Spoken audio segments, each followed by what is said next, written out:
itu sendiri sebetulnya kata yang netral. Kata radikal berakar dari kata bahasa Latin itu radix. Perubahannya itu bisa radicis, ya. Radicis, radikal, radicis dari kata Inggris, kemudian kata sifatnya radikal. Nah, artinya kembali ke akar. Radikal itu hakikatnya itu kembali ke akar. Kalau Anda baca teori-teori demokrasi, terutama teori-teori post-strukturalis, Anda bisa banyak itu temukan kajian-kajiannya Laclau, Mouffet dengan konsep demokrasi radikal. Itu sebetulnya demokrasi yang kembali ke akar.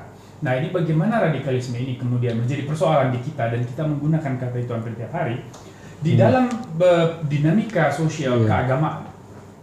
Ada kelompok yang namanya kaum Puritan, Puritanisme. Awalnya di situ dulu, Puritanisme, ya, kaum Puritan. Puritanisme itu adalah satu paham yang ingin kembali kepada ajaran-ajaran yang asli, sebagaimana tertulis di dalam kitab suci, dan itu ada di semua agama. Dari Puritanisme, orang mengalami pergeseran. Dia masuk ke kaum fundamentalis. Fundamentalisme itu adalah satu gerakan, terutama yang muncul di abad ke-18 akhir, abad 19 awal.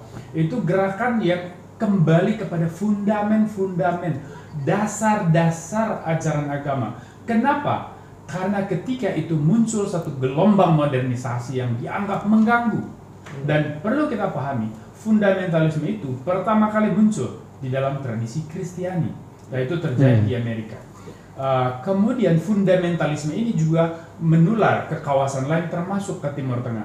Gerakan fundamentalis di agama-agama berkembang, tetapi intinya adalah menolak modernisme, karena dianggap bahwa modernisme mengganggu, merusak, menodai kemurnian agama.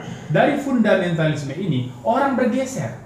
Ketika perjuangan mempertahankan kesucian ajaran agama, kesucian hidup sosial, kesalehan sosial itu tidak bisa diraih dengan cara-cara yang pasif, orang berpikir untuk bergerak. Radikalisme adalah sebuah paham mempertahankan kemurnian ajaran, mencapai cita-cita hidup sosial dalam paradigma agama dengan cara-cara membenarkan strategi-strategi yang keras, violent strategi.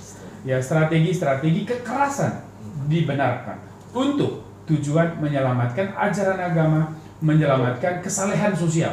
Nah, dari radikalisme ini satu langkah lagi, ketika orang kemudian jenuh, dia merasa bahwa perjuangan dengan strategi radikal tidak mampu mempertahankan dan mencapai tujuan agama, dia menempuh jalan terakhir, yaitu terorisme. Terorisme adalah sebuah paham yang meletakkan teror sebagai strategi pokok di dalam memperjuangkan tujuannya.